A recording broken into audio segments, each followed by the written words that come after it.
us.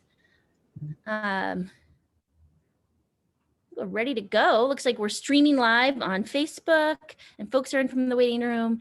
Thank you all for joining us for our conversation today about the Livingston Growth Policy. Yeah, we got a lot of exciting stuff to talk about. And as always, today's conversation will be recorded. We'll share on our website. You could always view our previous conversations there. There's a drop-down tab that says Community Conversations. It's PCECMT.org.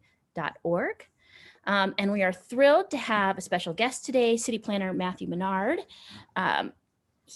Jen's going to introduce him, and he's going to talk about the growth policy and what's next. But before we get started, I'll do a quick introduction about our work in PCEC. My name's Michelle Ubaraga, and I serve as the Executive Director for Park County Environmental Council. We are your community conservation group here in Park County, and we work with the people here to safeguard the land, water, wildlife, and communities in Yellowstone's Northern Gateway. We do that through grassroots organizing and advocacy. Park County is the traditional homeland to the Apsaloka, or the Crow tribe, and their ancestors. For the Crow and other indigenous people across the region, like Yellowstone's Northern Tukadika, this area continues to be culturally and spiritually significant and home.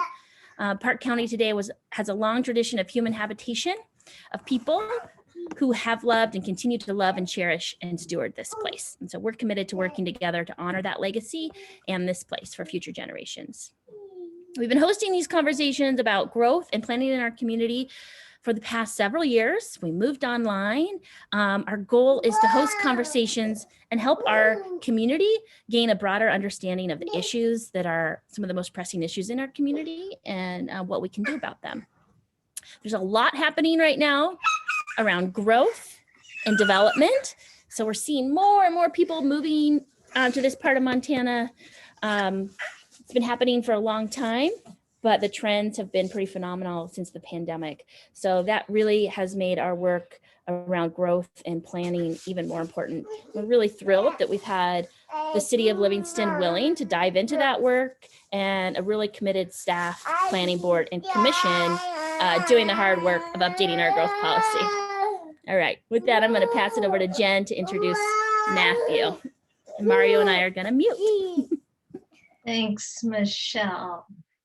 So yeah, we thought the timing would be good right now to talk about the growth policy, because it's between the planning board, which recommended approval last week, and going to ultimately the city commission that would make a final adoption of this document. And I'm hoping my PowerPoint here advances. Yeah, it's great.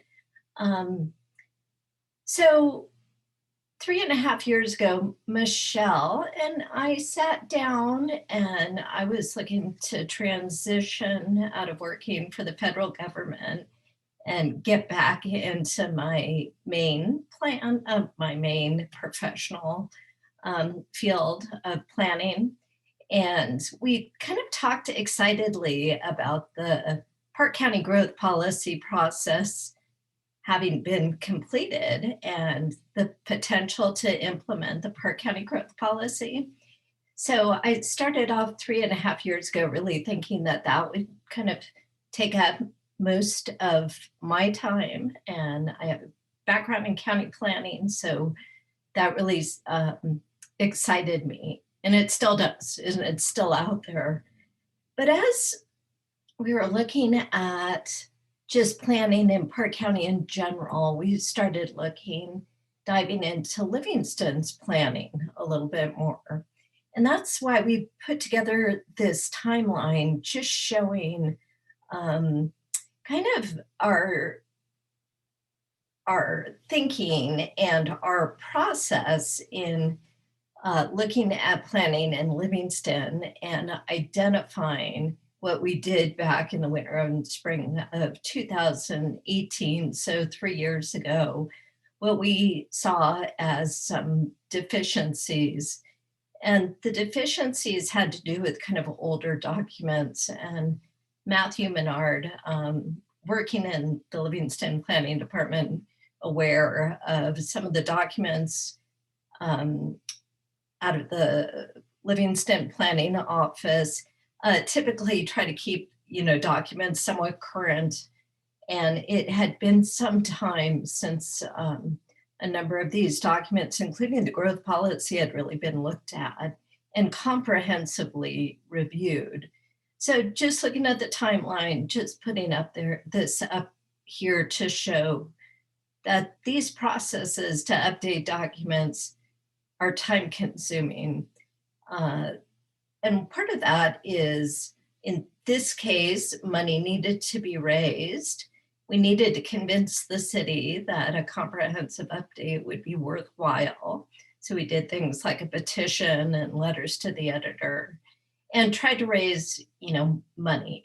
And really, quite fortunately, there were a number of community members who stepped up and offered private dollars to the effort to update the growth policy. So I'm not going to go through the whole timeline here, but just want to impress upon everyone that this was not an overnight kind of fly-by-night decision. There was a lot of effort that went into this. So we really want to give hearty congratulations to the Livingston Planning Board. There are a number of people: Jesse Wilcox, Brian Conkle, Stacy Jovic, Tori Lyons, Melissa Nunes, Shannon Holmes, Taya Cromley, who worked hours and hours. And I think at the last planning board meeting, Matthew, last week you said 50 hours by your account in actual meetings, not including the time spent outside of meetings that planning board members took to update and review and go through public comments and everything that went into this update. And so I believe a couple of planning board members are on this call today. So big thanks to all of you who put this time in. Also, thanks to Matthew. We really saw the process turn around, and I'm going to give Matthew considerable credit for that. As a planner, Matthew has recognized the importance of public input into a process like this, and the importance of the public process.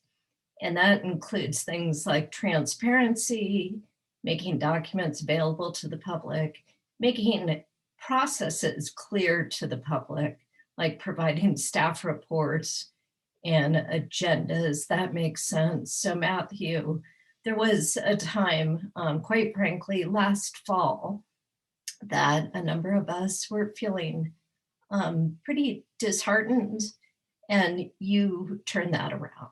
So thanks so much for what you did. And I know what you did was just, what planners kind of should do. That's that we know the importance of involving the public in a transparent way. So I am going to kick it off to Matthew here. We've got 2 slides with a couple of questions that Matthew is going to help walk us through. And here's the first one with a couple of basic questions.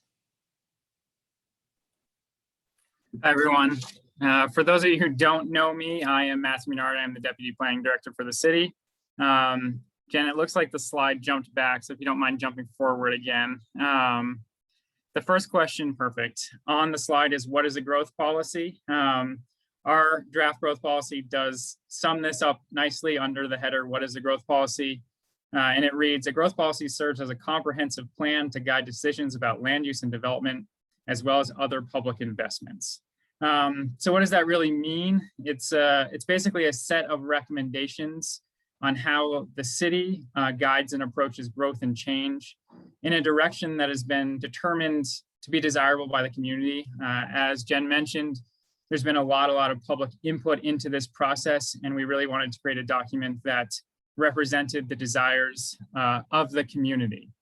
Growth policies are non-regulatory. That means they don't carry the weight of something like a zoning regulation where you must do what's in the zoning regulation. It's a recommendation. That does mean that nothing that's written in the growth policy is set in stone or is required to be followed or completed. So it's a little bit different than the regulations you're used to seeing. How is this different from the old one? It's much longer. If you have been paying attention, we're, I think, up to, with appendixes, about 550 pages on this document. The old one was significantly shorter. Part of that was due to the fact that this growth policy has a much greater scope than the last one. The old one was very narrowly tailored to land use. This one covers a broad range of topics: services, transportation, land use, the extraterritorial jurisdiction. So it just covers a lot more things, and there are a lot more strategies and recommendations in the new growth policy than there were in the old one. The community has been a lot more engaged in this process. We've gotten a lot more community input in the new growth policy process than we did in the old one. Obviously, I wasn't around for the old one, but I have heard that basically they held public meetings for the last update, which was in 2017, and one person showed up to those meetings. So the community has been much more engaged, and their voices have been much more clear in this process. This new growth policy is more detailed, it's more specific. There are a lot more strategies, as I mentioned, and it has been updated to reflect current conditions in Livingston. 2017 doesn't seem like that long ago, but conditions in Livingston are significantly different now than they were in 2017. So we're really trying to capture those current conditions and then create a plan that reflects the community for the next 20 years. The growth policy does need to be reevaluated by state law every 5 years, so those may change as we move into the future and as Livingston changes. Jen, if you don't mind moving on to the next slide, I can cover the next 2 questions. So there was one on there, and I may have skipped it. How will the growth policy be used? I think that's really important. How do we use it once it's been adopted? So really what it does on a broad level is it assists the city commission staff in setting city priorities, especially through the strategic planning process.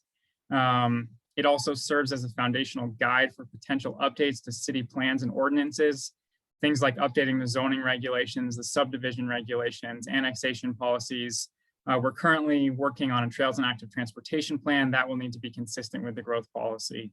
We're currently working on a housing plan that will need to be consistent with the growth policy. Transportation and infrastructure planning, especially around growth. It'll help us determine where we need to make those public investments to best drive growth in a way that has been shown through the growth policy. The extraterritorial jurisdiction, which is the area around the city, we've talked about a lot. And then neighborhood plans. Jen mentioned the downtown plan. The downtown plan will need to be consistent with that growth policy. So it helps us guide those plans in a direction that the community has said that they want us to go. Under state law, we also must use the growth policy to evaluate certain kinds of applications, any sort of amendment to the zoning regulation or the zoning map, so changing zoning on specific properties. The state requires that we evaluate those against the growth policy, as well as subdivisions and certain annexations. That being said, the state law also does not allow us to specifically approve or deny any applications specifically based on the growth policy. So it only carries so much weight in those types of applications, but it does carry some weight. The next steps, as it's written there, the final adoption will have to be done by the city commission. There will be at least 2 meetings for that. One will be a resolution of intention, and one will hopefully, fingers crossed, will be a resolution of adoption. Those are currently planned for the May 18th and June 15th city commission meetings. The commission can hold additional meetings for that if they so desire. And public comment is obviously welcome and encouraged on the growth policy to the city commissions for those meetings. You're always welcome to submit written comment or comment at the meetings. There will always be time for public comment. If it is adopted by resolution, it will immediately replace the 2017 growth policy and will be the guiding document for the city. In terms of implementation, again, it will be up to the city commission and based on staff availability and budget on what they would like to take from the growth policy and put in the strategic plan. That's basically how we will start moving forward with implementation of the growth policy, especially on items that the city needs to take significant steps towards. One word of caution: don't expect everything in the growth policy to be completed right away or even in the short term. It is expected to be a 20-year document. Some items in the growth policy will take large amounts of time, staff time, and potentially money to complete. So they may not happen right away. And as they are recommendations, some of the strategies, I think there's probably about 200 or so in the growth policy. Some of them may not happen at all as conditions change and the growth policy gets updated. The growth policy does recommend that we reevaluate the growth policy every 3 years. The state requires by state law that we reevaluate the growth policy every 5 years. So expect to see the document change in that time frame. The document is also open to amendment at any time. So the City Commission can initiate a growth policy amendment to change certain items of the growth policy if they become outdated or if conditions change. I think that's all I have to cover sort of the points on the slides. I'm obviously happy to answer any questions or make any clarifications. And I do know that there are a couple members of the planning board here if they want to add anything on top of what I've already said. Hey, Matthew, I think I will open it up and let, I think Jesse and Tori are both on the call. But if you could just quickly share with those who are on today of where they can find the document and how they can participate in these next steps, that would be great. Absolutely. The current draft, which is the draft that the planning board made a recommendation on, so there are a few updates, but not too many, that will be sent to the commission, can be found on the growth policy website. Easiest way to find that is just search Livingston Growth Policy in Google. It'll come right up and you can download the PDF there. All of the commission materials will be available on the standard commission agenda packet. When that comes out, that'll be on the city commission portion of our website, which is just livingstonmontana.org. If you want to submit public comment to the commission, there is also a link on the city commission website to submit comment to the commission. You can also send that comment into me and I can make sure it gets passed on to the appropriate people. Is probably the best way to do it. And then obviously you are always welcome to attend the city commission meetings, which are still happening via Zoom, and make public comment during the meetings as well.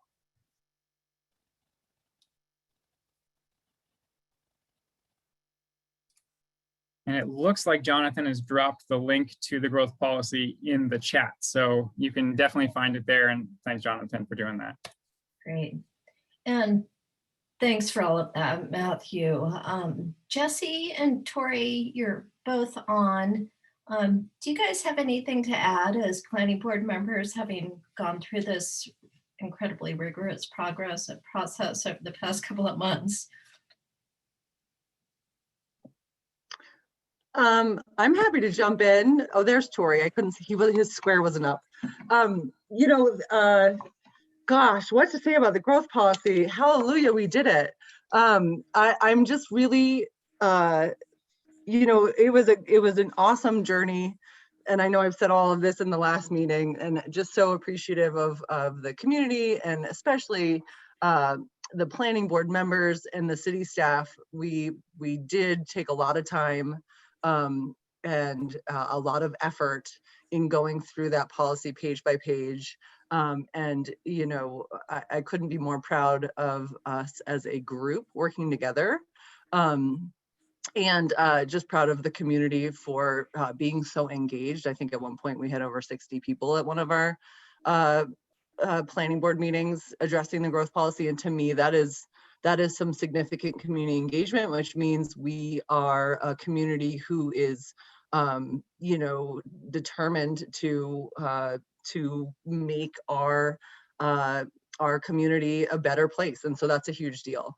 And then the other thing is, I am very hopeful that the commission adopts the draft that we have all worked so hard to recommend.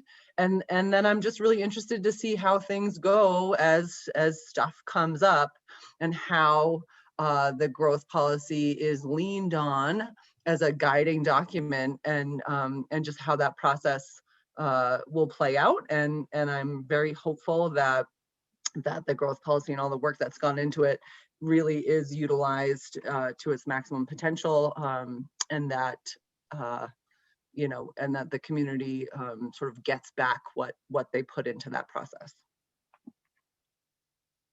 Excellent. Thanks, Jesse. You did such a great job of chairing the meetings the past couple of months too.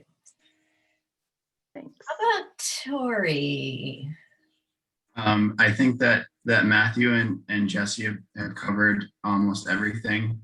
But there was one thing that Matthew said about the difference between the process this time around and in 2017. And I think that PCEC should take a lot of the credit for the difference in that process. I was very impressed and surprised by the knowledge that the community came with to those planning board meetings. It seemed as if everyone coming to those meetings had an education in planning, but I think that education in planning had largely come from outreach from PCEC. And so I think that their work in organizing the community and educating the community to the importance of the growth policy was a huge help, and contributed to that really successful and I think positive community engagement effort through the growth policy. So thanks to PCEC for that work. Thanks, Tori, and thanks for putting yourself out there to join the board with the background you have in planning. I think that made a tremendous difference, particularly on the transportation section. I think we were all impressed with the recommendations you made to that section and others. I am unable somehow to see the chat, and I don't know if there are questions. Michelle, I don't know if you want to take it from here.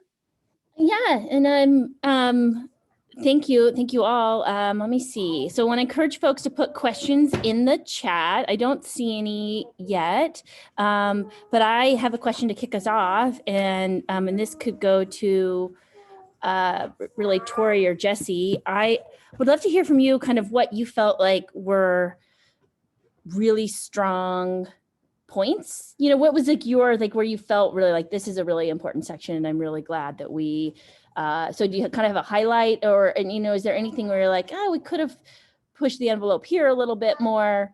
So I think that's it kind of an open-ended question, and I'm putting you on the spot. So if you have something you want to say, I'd love to hear that. I also see Jonathan has his hand raised. So sorry, Jonathan, for missing you.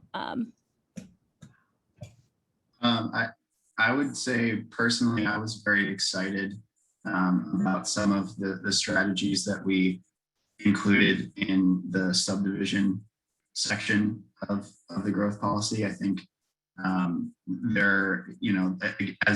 as Matthew has said, it's not a regulatory document, but if some of those strategies become regulation, I think that they have the potential to really have a big influence on the way that our community continues to grow. Subdivision is responsible for the modern built environment, and the way that large parcels are broken up into smaller parcels has a generational effect on how the community is going to look. And we put in some specific strategies that I think are going to shape the way that process happens, or if it becomes regulation, will shape the way that process happens in Livingston. And I think that those future regulations could have a really big and positive impact on the growth that we see here.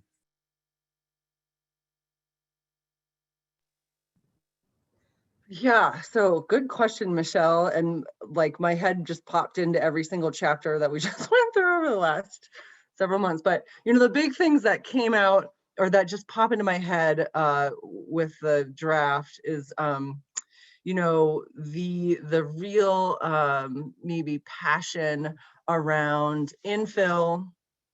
It'll be interesting to see how the growth policy drives or guides that initiative of really focusing on infill rather than sprawling out into the donut or the ETJ or other areas into the county.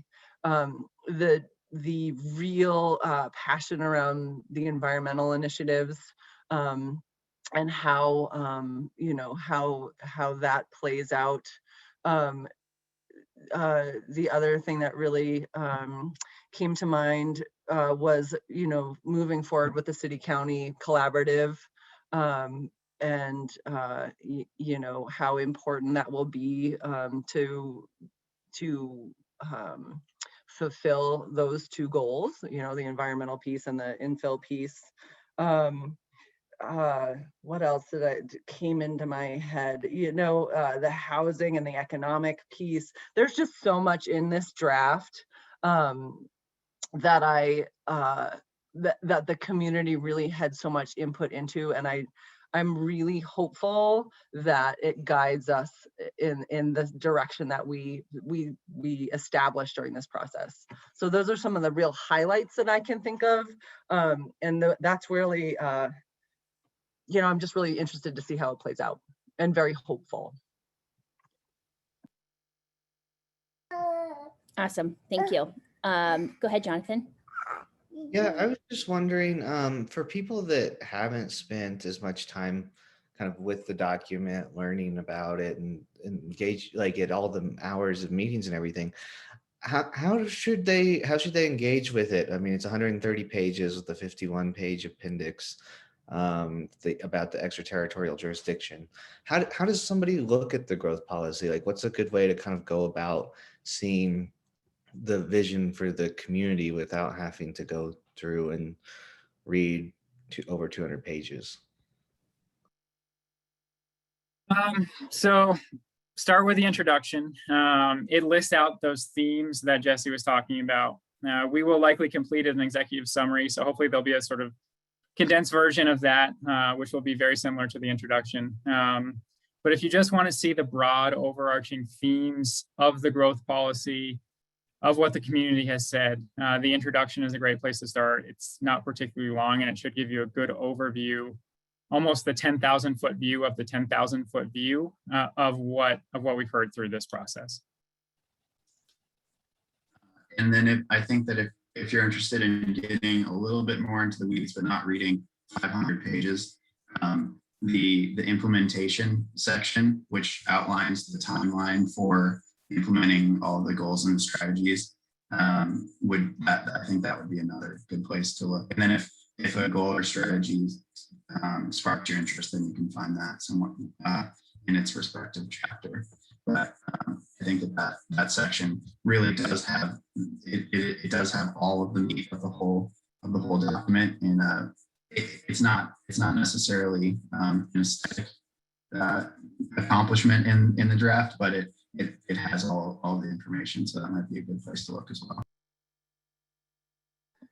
And I might just put in 2 cents too, you know, just given the fact that this is sort of a guiding document, whenever things do start to come up with the planning board and the city commission, and I have a feeling PCEC might keep their membership on our toes, but just, you know, make sure you kind of take a look at that section and see what the growth policy says, so that when we are making decisions as a community, we can remember and reference that this was discussed or this is in the growth policy, and that can be brought up again in public comment and whatnot. So I'm hoping we use it as a community in that way too, as a good reference to pull out that material when we need it.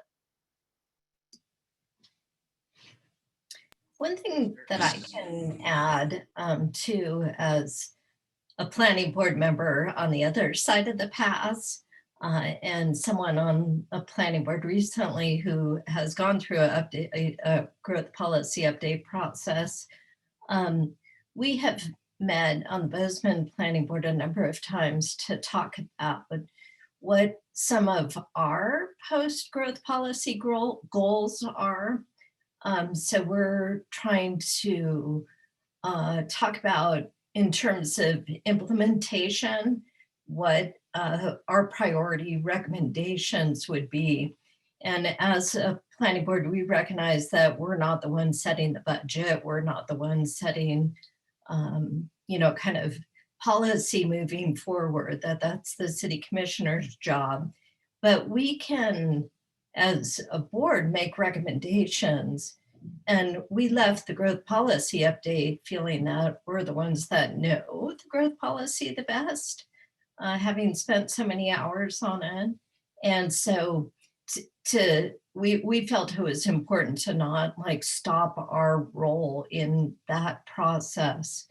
So we keep adding little chunks of time, available time to our meetings to kind of talk about, what rises to the surface. And ultimately, we're going to come up with a recommendation, a formal recommendation that we send to the Bozeman City Commission. So something to think about. And I'd be happy to share those recommendations from Bozeman.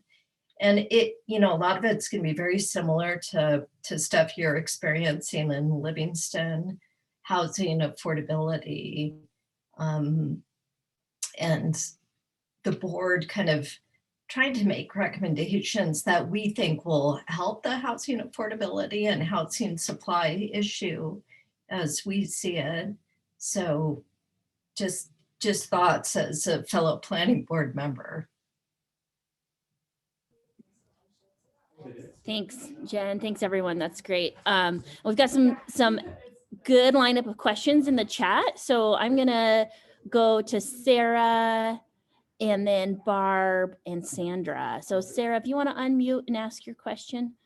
Thanks, Michelle. I almost stated my name and my address, but I realized it's the wrong platform for that. I'm conditioned. I think what's been really beautiful for me is not just the output of a public process, but a lot of the unintended consequences as a result of us all engaging so heavily in this growth policy and really wrestling not with what it is, but what it means and what it means for the next 20 years and how we're setting ourselves up. So with that, my question is around to the board and to Matthew or anyone actually here, or what are some of the values that were emerging and some of the, some of the perspectives that we share as a community, or even some of those unintended consequences that set us up for future planning and public participation as a community. So just started to touch on a few of them, talking about infill versus sprawl and development within development. And I don't know if there's others that kind of emerge to that surface. They can be more qualitative or, thanks. That's my question.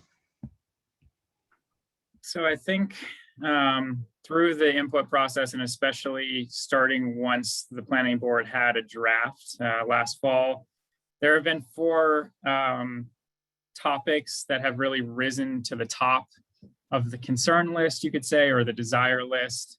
Jesse mentioned infill. We've heard a lot of comment about growing in rather than growing out. The second one is housing. We all know housing affordability is an issue. We've heard that a lot through the process. We've heard a lot that we should center our community around downtown as the commercial core of the community. That's been a consistent theme throughout the growth policy process. And finally, another sort of overarching theme is that the environment is important to the community. The river is important to the community.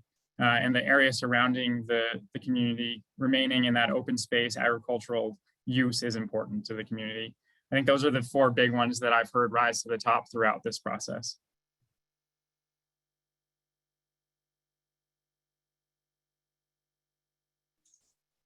I might add, when I first got onto the planning board, I met with a member of the public, and they told me that that people are fiercely passionate about their love for Livingston, And I think that just shined through in the public comment. I think people really love what we have here. And I think that a lot of times when you love what you have, you don't want anything to change. And sometimes that's not the best planning approach to be of the mindset that nothing can change, because not planning for change is not planning at all. And I don't think that really it was a sentiment, at least of the folks that came to the planning board meetings. I think that people understand that change will happen, and that the best way to facilitate that is to actively engage in the planning process. And I think that folks in Livingston really love their community, and they want the character to persist while still acknowledging the fact that there are pressures that go beyond the municipal boundaries of Livingston.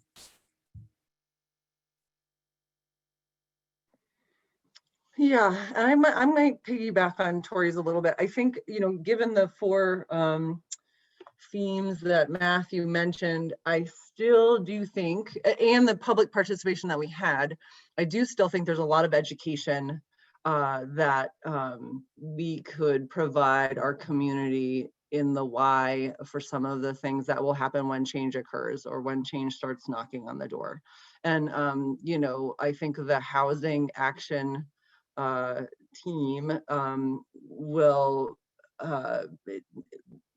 experience some of that when we start talking about different types of housing in different neighborhoods, and given our desire for infill and need for housing, what kind of housing that looks like, and getting community members on board and accepting of some of those changes. So I see more education on the horizon that may be needed to help our community understand the why behind some of the change that might be coming. And so that, just some 2 cents there.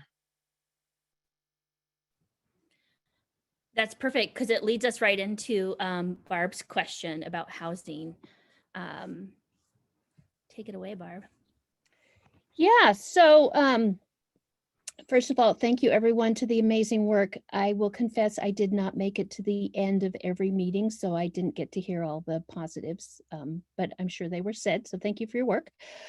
My question is, if there is a particular topic of the growth policy that you are particularly passionate about, such as implementing the housing action plan, how can we best advocate for that while still being respectful of the fact that the city commission has things that they're doing, city staff and Matthew has other things for doing, and we obviously can't implement all of the objectives at once, but how can we respectfully advocate for the objective that we happen to be personally most passionate about?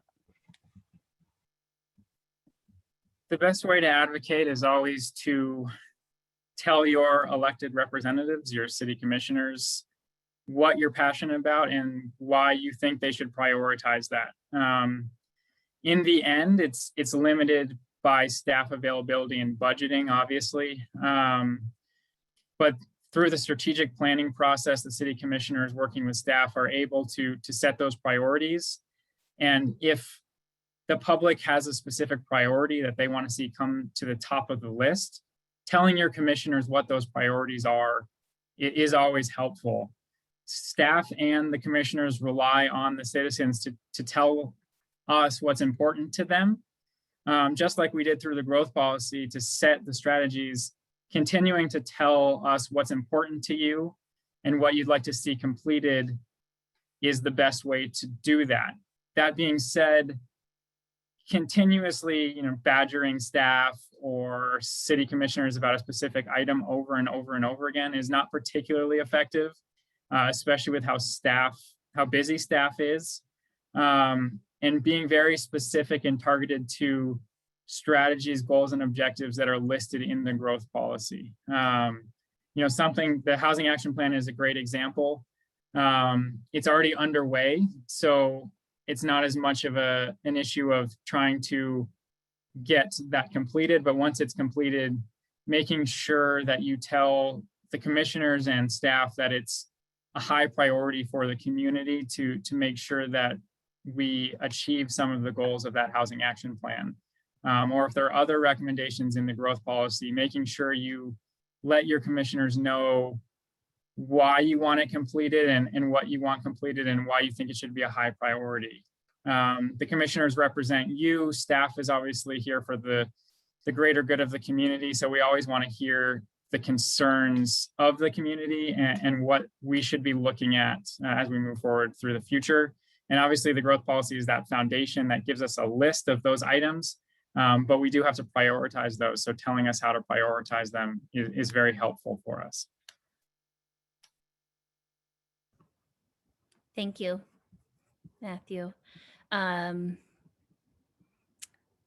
Sandra, do you want to go ahead and unmute and ask your question? Sure.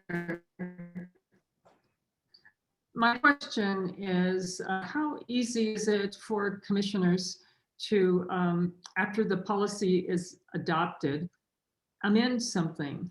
I mean, PCEC, it'd be great if Carrie and Tori are elected, but could just a few people choose to amend the policy, all of the work that's gone into it? City Commission can amend the policy. That's it. They get the final vote on whether or not it's approved. They get the final vote on if something is amended. That's the privilege of being an elected representative. You get to do things like that. There is a section in the growth policy which lists out suggested criteria for that amendment. So the commission should follow those criteria. But in the end, it is completely up to the commission whether or not they choose to amend certain items of the growth policy. And Matthew, there would be a public process for that, however, right? They'd have to like notice it and yeah. So go ahead if you want to fill that in. Yeah, just like adopting a growth policy, you're going to have to notice it. It'll have to happen at a public meeting. Public input will have to be taken. A vote will have to be taken of the commissioners, and that will have to be issued. So it's the same when we go to adopt. We will have 2 meetings with public input. They will have to issue a resolution for both and take a vote on them. So those are all open to the public, and those materials are always available for you to see before the meetings if you do ever want to make public comment on anything like that. And you can trust, it is a great question, Sandra, that we'll be following along and paying attention and make sure and let folks know if we if something like that happens and what the intent is and how to engage. And then Lee, you've got a great question here about the Yellowstone Preserve development. And do you want to unmute? Or do you want me to ask? Yes, I did. No, I just wondered, I've never seen any reference to this enormous approved subdivision and commercial area on the east end of town, which was approved in 2007, 2008, but was interrupted by the economic crash. It seems to me, having watched a number of these things, that no one really cares about the east end of town. Everybody's just worried about Paradise Valley and the tire dump. I just wondered if anybody's looked into that. I noticed in the real estate materials that it was this enormous 500 house development received preliminary approval, which expires in 2022, July 2022, something like that. And I just didn't know what that meant. If that means it can be reviewed and stopped if it's not in the best interest. But nobody seems to care. Well, I can tell you that the city cares about the east end of town. We talk about it a lot. The status of Yellowstone Reserve is complicated, and that's the best I can tell you right now. there's a lot of moving parts with that. You're correct. There was a preliminary plat approved in 2007 by the City Commission. Was for a small commercial area and many houses on the Hart K Ranch. It didn't include a truck stop or a gas station. It does But now. other than that,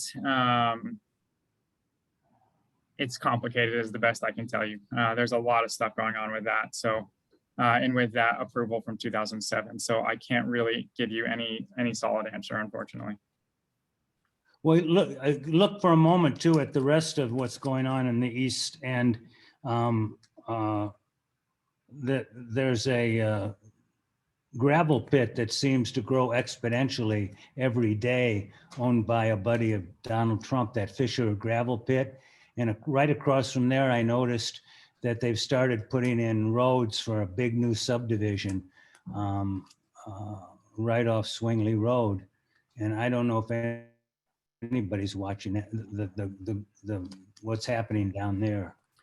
The gravel pit's in the county, as is basically all of Swingley Road. So it's not something that's in the city's jurisdiction right now.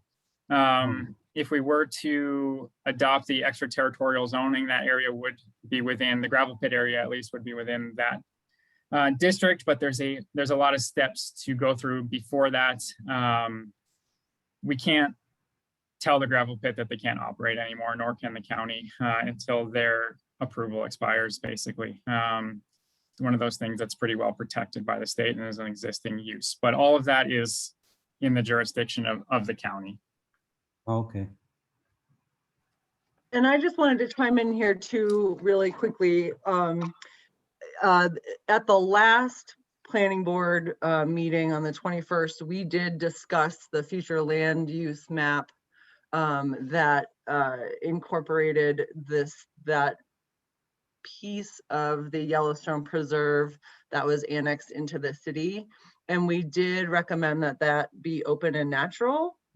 And then the small piece that borders the Yellowstone River is park and recreation. And so that was how the planning board recommended that piece of property or land is used. So I assume if the city adopts the growth policy and that would be taken into consideration. And like Matthew said, it's not a regulatory document, it's just a guiding document, but there was specific attention given to that area at the last meeting. So you can take a look at that in the draft that Jonathan put in the chat to see how the planning board recommended that area be used in the future land use map. Thanks, but there's nothing said about the fact that it's in a floodplain. I mean, there's so much wrong with it.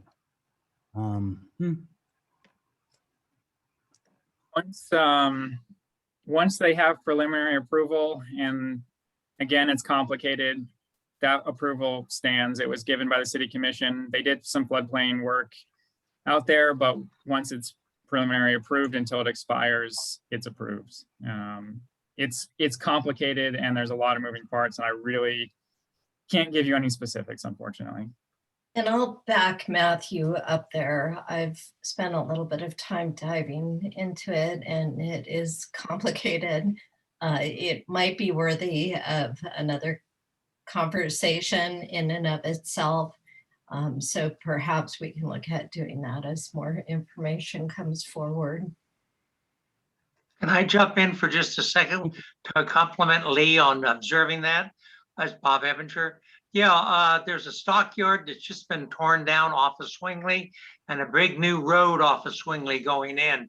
I know it's in the county, but I really would think the city should be interested in figuring out or knowing at least what's happening out there. It's a hilly country. It's about 160 acres. And I just was curious driving that road, what the development, it's been happening in the last 3 weeks. Me too. Because it's in the county, and if they don't go through subdivision review, they're just building, or they're putting infrastructure in nobody may know. I don't think there's zoning out there, so there wouldn't be any permits. So it's not something the city would be aware of unless they go through subdivision review. If they are within 2 miles of the city limits, the county subdivision regulations do require that they contact us for comment on any subdivision. But beyond that, it's anyone's guess. And that, I think that really flags the importance of the, you know, the extraterritorial jurisdiction and the city county coordination in that area as a potential tool. But I mean, that the reality is, right, we just don't really have ways to regulate that right now, you know. And I think that's comment for the county planning board. You know, there was a lot of, and there are two strategies in the city growth policy to explore a city county planning board, and that is both in the ETJ section and in the growth policy section for the strategies. However, at this point, I think to your questions, Bob and Lee, I think those are county planning board comments and county commissioner comments at this point, I think, as far as making your voice heard and understanding what's going on in those two areas. And just to be aware, there are some limits on the power of the growth policy. It is a recommendation document, and state law specifically does not allow a growth policy to be used as justification to deny any project, including subdivisions. So the growth policy can only go so far. A lot of the power that a growth policy will have is translating those strategies into regulatory systems, either zoning or subdivision review or extraterritorial zoning. But we can't target specific developments to shut them down just based on the growth policy. That's not allowed under state law.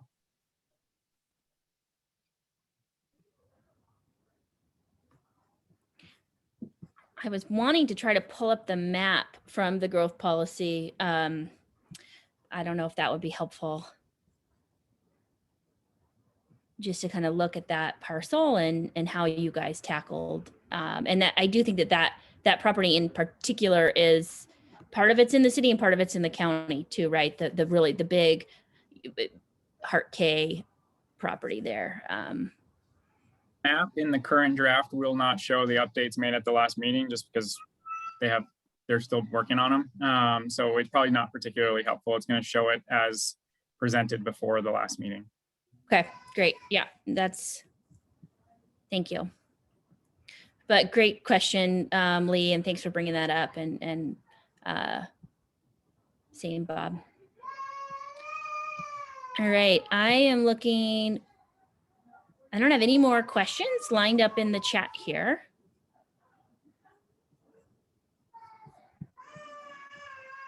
I'm going to pause for a minute and see if anybody wants to ask something, because I can always come up with questions.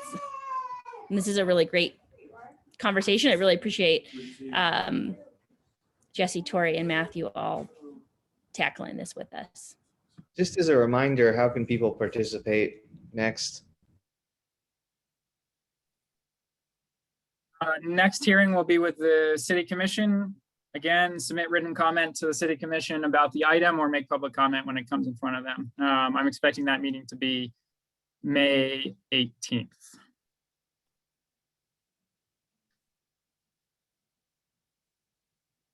And so there's a whole nother opportunity for public comment at that point as well. Two more, yeah, and so just to say that, you know, it, like we've chatted about today, it's a really big document. How do you digest it? You know, we're always those of us that have been sitting through long meetings are always happy to jump on the phone and look at a section with anybody that wants help kind of walking through it and thinking about how to use their voice and what they want to comment on. Bob, I see Bob's questions here about the bridge over the Yellowstone, and I think you're probably talking about the pedestrian bridge at Mayor's Landing. Yeah, I don't know. Does anybody have an update on that? No, the City Commission approved the funding for the PER, which is the preliminary engineering report. I think it was at the last City Commission meeting. So I know from our side of things, funding has been dedicated to do that engineering report. I believe the partnership is between the city, the county, and Livingston Healthcare.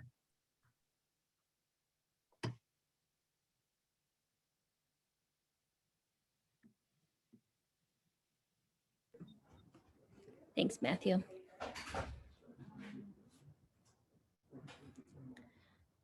Well, I know the planning board has a well-deserved break for the month of May. So I want to share that, now that the draft is out, the comment period, we're shifting to the city commission. And so I'll encourage folks, if you want to talk through the policy with us, we're happy to do that anytime. It's also a really good time to call your city commissioners and talk to them about it and make sure that they're prepared and ready for those conversations and know what the community is thinking. Jack, did you have a question? I see your video popped on. No? Okay. Well, boy, it's a beautiful sunny day. If we don't have any more questions, I think we could probably wrap up 4 minutes early here. I'll share. Do we have any upcoming community conversations we want folks to know about? Oh, go ahead, Matthew. Do you have something? Yeah, so we are doing a Trails and Active Transportation Plan, as most of you know. We are doing a survey right now. We are trying to get as many people to take that survey as possible. If you go onto our website, under the community tab right at the top and under city projects, the Trails and Active Transportation Plan will come right up, and there is a link to that survey at the top of that page. Highly encouraging people to take it. Please take a couple minutes and fill that out. It will really help us make sure that our Trails and Active Transportation improvements are what you all want to see. And I might thanks for Sarah for dropping that link in the chat. Sorry, I just wanted to say 2 things before we hopped off too. I just really appreciate all of the energy and the time that the community is putting into asking these questions and attending these meetings. I just was in a focus group for the active transportation plan yesterday, and there were some really thoughtful folks commenting on it, and it really does give me a lot of hope and optimism with the direction that our city is going. We've got some great candidates for city commission coming up. 2 of them are on the call, Tori and Carrie. I think change is coming, but I'm not as afraid of it as I may have been before this process that I have had the pleasure to be a part of. So I'm just really impressed with the level of, like I said, engagement in our community. And thanks to PCEC for keeping us engaged and keeping us present, and the opportunity to get together and chit chat about it, because I think it's really important when people come together and put their heads together and have these conversations. And that's when really good things happen. So I just wanted to throw that out there. Thank you, Jesse. I think it's been really helpful to have a place where we don't have to say our address and there's not a Robert rule. We can just really talk. So, it would not be as valuable if you guys didn't, show up and help and the community didn't. So this is really like, we're just setting the stage, and it's been really excellent, I think, all around. Barb, do you have one parting thought on the housing action plan and what folks can do there? Sure. So just as a reminder, we have an awesome group of volunteers. We have 12 community folks. We've been meeting monthly. May will be our 4th meeting. Of course, we're doing this work. The Community Foundation is doing this work collaboratively with HRDC, and we're utilizing the incredible brain trust that is the Housing Working Group to give us their suggestions and thoughts on which strategies they think will be most effective in our community and also most palatable to our neighbors. And based on that input, I believe over the summer, HRDC will be writing up the housing action plan, and then we will be making that available for more public input August, September-ish. So just to let folks know that that is definitely in the works, it's moving forward, and there will be some time for people to review it and give us your input before it gets delivered both to the county and to the city of Livingston. And reach out to me if you have questions or concerns. I'll put my contact info in the chat. Thank you. That's really important. All right, lots of good stuff going on. Appreciate you all. So grateful for the sun. I think we'll call it a meeting.